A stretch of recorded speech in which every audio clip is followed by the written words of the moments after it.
मैं उन्हें धन्यवाद देता हूँ। MUIT का, ग्रीन पैटर्न ट्रस्ट का आभार व्यक्त करता हूँ, शुभकामनाएं देता हूँ कि ये इतना अच्छा प्रोग्राम आपने AI का रखा है, AI और एंटरप्रेन्योरशिप का, ये आज के समय की डिमांड है।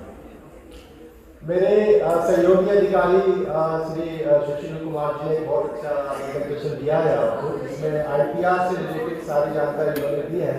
मैं केवल क्योंकि 5 मिनट का टाइम है तो थोड़ा सा डिस्कस ही करूँगा, क्योंकि हमारे पास जो यूथ पावर है, स्टूडेंट्स भी पीछे बैठे हुए हैं, और एक आइडिया जो कहते हैं ना कि एक आइडिया जिंदगी बदल देता है, पूरी लाइफ बदल देता है। हो सकता है कि इतने सारे यहाँ पे जो लेक्चर्स हुए हैं, प्रेजेंटेशन हुए हैं, अगर कोई स्टूडेंट्स एक आइडिया कैप्चर कर लेता है या उसका दिमाग थोड़ा खुल जाता है, तो हो सकता है कि वो नेक्स्ट कोई एक बहुत बड़ा एंटरप्रेन्योर या इंडस्ट्रिस्ट बन जाए। अभी हाल फिलहाल की घटना है, इस धरती में पहला खरबपति एक व्यक्ति बना है। अब तक का जो हम लोग पुरानी चीजें पढ़ते थे कि ये बहुत अमीर थे, वो बहुत अमीर थे, उन सबको पीछे छोड़ के एक व्यक्ति दुनिया का पहला सबसे धनवान व्यक्ति बन गया, खरबपति बन गया। क्या आप लोग जानते हैं उनका नाम? Elon Musk. यस। वो क्यों बना है खरबपति? क्योंकि उसने AI के अवसर को पहचाना, AI की पावर को पहचाना, जिसके कारण वो आज उसने जो लॉन्च कर रहे हैं, इनोवेशन कर रहे हैं कि ऐसी कार बनाई जाएगी जो बिना ड्राइवर के चलेगी। किससे चलेगी? AI से चलेगी। ये जो उनका इन्वेंशन है, इसमें डिफरेंट लोगों ने बहुत ज़्यादा पैसा लगाया, उनके शेयर को बढ़ाया है। तो ये तो AI की ताकत है। और अगर हम इंसान की सभ्यता की बात करते हैं, अगर सिविलाइजेशन की बात करते हैं, तो पहला इन्वेंशन कौन सा था? पहला इन्वेंशन था लकड़ी या पत्थर के हथियार। ये पहला उद्यम था और पहला इन्वेंशन था। और वहां से स्टोन एज से हम होते हुए जो हमारे व्हील एज और इलेक्ट्रिसिटी, फ्यूल, और उसके बाद हम AI पे पहुंचे। अगर हम इसको मोटा मोटी माने तो 1950 के आसपास से ही AI शुरू हो गया था। हल्का हल्का कैलकुलेटर बने, कंप्यूटर बने, और आज AI बन गया। AI जो वर्क कर रहा है, बिल्कुल हमारे माइंड के सेट पे वर्क कर रहा है। जो हमारे कॉन्शियस माइंड है, सबकॉन्शियस माइंड है और अनकॉन्शियस माइंड है। जैसे आपकी यूनिवर्सिटी का ही लोगो है, भावातीत चेतना से समृद्धि। तो ये चेतना है, चेतना का एक जैसा पार्ट AI भी है, जो आज के साइंटिस्ट मशीनों में डालना चाह रहे हैं। मशीनों में जो एक दिमाग डालना है कि वो सोच सके, डिसीजन ले सके, ये जो हम क्वालिटी मशीन में डाल रहे हैं, यही AI है। जैसे हम लोग कहते हैं कि आज मौसम बहुत अच्छा है, क्योंकि हम लोग को उसको एक्सपीरियंस कर लेते हैं। मशीन कैसे करेगी एक्सपीरियंस कि आज मौसम अच्छा है? थर्मामीटर से, सेंसर से। अगर टेम्परेचर कम है तो मशीन में वो रीडिंग आ जाएगी कि ठंड है या गर्म है, तो मौसम सही है। ये जो चीजें हैं, ये जो सेंसेस हम बना रहे हैं, और जो हमारी आंखें हैं, आंखों का काम क्या कर रहा है? आंखों का काम कैमरा, फोटोग्राफ्स और वीडियो उस मशीन्स में कर रहे हैं। और सारा खेल जो है, अभी हम जो रिसेंट घटनाएं देख रहे हैं कि जो पूरी उथल पुथल चल रही है पूरे वर्ल्ड में, ऑयल पे चल रहा है ना, कि यहाँ यूक्रेन में, रूस में, बोलिविया में, ये सारा जो है ऑयल पे चल रहा है। लेकिन आने वाले टाइम में ऑयल से आगे चलेगी डाटा पे, डाटा माइनिंग, डाटा मैनेजमेंट। क्यों? क्योंकि वो जो डाटा है, वो डाटा AI की खुराक है। Data is the fuel of AI। क्योंकि बिना डाटा के AI नहीं चलेगी। एक रिसर्च आई कि US में जो इलेक्शंस हुए थे, उसमें डाटा मैनेजमेंट का एक बहुत बड़ा रोल है। क्या हम अगर पिछले टाइम में जाए, 1990 के आसपास, 1980 के आसपास, तब हम ये सोचते थे कि बैंक में जो लंबी लाइन लगी हुई है, ये कैसे इजी होगा। आज इजी हो गया। जब मोबाइल फोन आए, तो क्या किसी ने सोचा था कि मोबाइल फोन से भी जरा सी देर में हम लोग पैसा ट्रांसफर कर सकते हैं?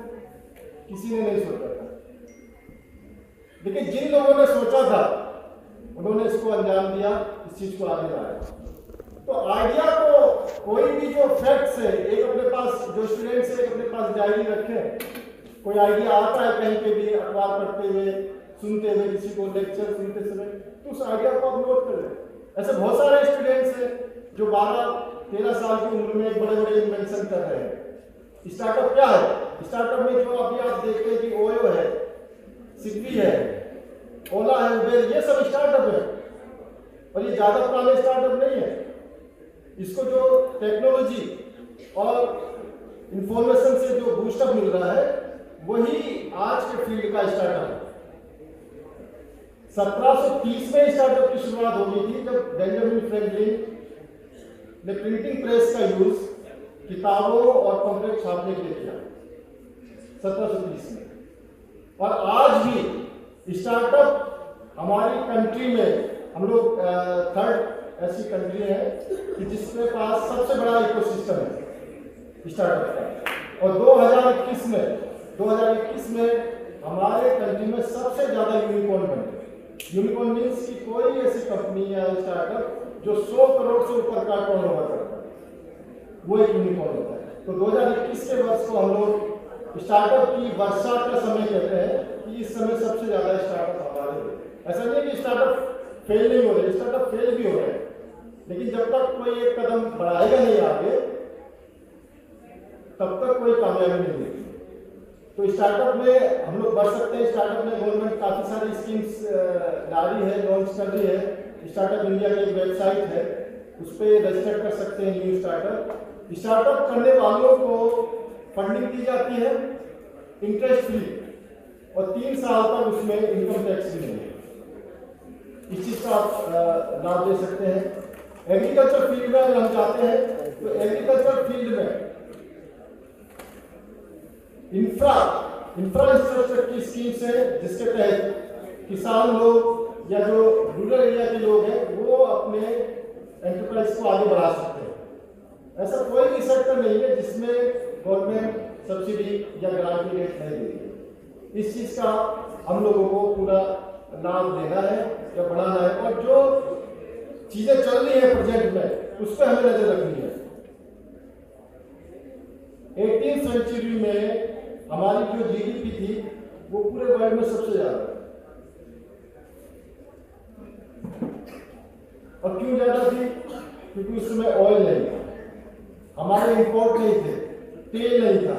और आज हम सबसे ज्यादा जो पैसा दे रहे हैं वो तेल के इंपोर्ट में दे रहे हैं। जब कोई इन्वेंशन आता है, जब कोई इनोवेशन होता है तो उससे पूरी इकोनॉमी चेंज हो जाती है, पूरा बिजनेस चेंज हो जाता है। उसी को हमें देखना है कि इस समय क्या इन्वेंशन आ रहा है, उसकी संभावना है। और ये संभावनाएं एआई के फील्ड में है। इस समय हम लोग बहुत खुशनसीब हैं कि हम ऐसे समय में हैं कि एआई से हम काफी सारी चीजें कर सकते हैं। डाटा के थ्रू हम कई सारी चीजों को नए इन्वेंशन कर सकते हैं। एआई के लिए गवर्नमेंट फंडिंग कर रही है। एक अभी पॉलिसी जो है, पॉलिसी हो सकता है कि आने वाले समय में आए, फ्रेमवर्क चल रहा है उसमें किस तरीके से उसको हम लोग आगे बढ़ाए। और एंटरप्रेन्योर्स के फील्ड में कोई भी नया व्यक्ति जो उद्यमी बनना चाहता है, गवर्नमेंट उसको मैक्सिमम 35% की सब्सिडी देके उसको 50 लाख तक का लोन देगी। जैसे सतीश सर ने बताया, स्टार्टअप इंडिया की वेबसाइट है, पीएमजीपी की वेबसाइट है, उस पर आप ऑनलाइन भर सकते हैं। और ये जो मोबाइल है आपके हाथ में, अगर इससे कुछ नुकसान है तो इसके कुछ फायदे भी हैं। ये एक पावरफुल डिवाइस है कि आप बैठे बैठे इस पे इंफॉर्मेशन सर्च कर सकते हैं, देख सकते हैं। और जो हमारा उद्यम रजिस्ट्रेशन का जो पार्ट है, जितनी देर में चाय नहीं बनेगी उतनी देर में आप अपने उद्यम को रजिस्टर कर सकते हैं। इससे बड़ी और कोई चीज नहीं हो सकती कि 2006 से पहले कोई अपना उद्यम रजिस्टर कराता था तो उसको 1-1 साल लग जाता था, 2-2 साल लग जाते थे, उसको भागना पड़ता था, डीआईसी डिस्ट्रिक्ट मजिस्ट्रेट के चक्कर लगाने पड़ते थे, और तब भी नहीं होता था तो वो अपनी फाइल बंद करके बैठ जाता था। आज केवल 5 मिनट में आप उद्यम रजिस्ट्रेशन ले सकते हैं। तो ये सारा जो है वो इजी ऑफ डूइंग बिजनेस है, ताकि ज़्यादा से ज़्यादा उद्यमी आए। हमारे बीच में 2-3 ऐसे नौजवान उद्यमी भी हैं नोएडा के, जिन्होंने नीचे से सफर शुरू किया, बिल्कुल नीचे से एकदम, जिनके पास कुछ नहीं था, और आज एक बहुत बड़े उद्योगपति हैं, बहुत बड़े बिजनेस है।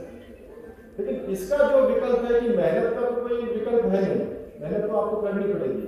और हम लोग कहते हैं कि वेस्टर्न कंट्रीज हमसे आगे जा रही है। अब देखिए हर 10 साल में या 5 साल में या 2 साल में वो एक नया इन्वेंशन लाते हैं, एक नया इनोवेशन लाते हैं, और इस वजह से वो ऊपर है।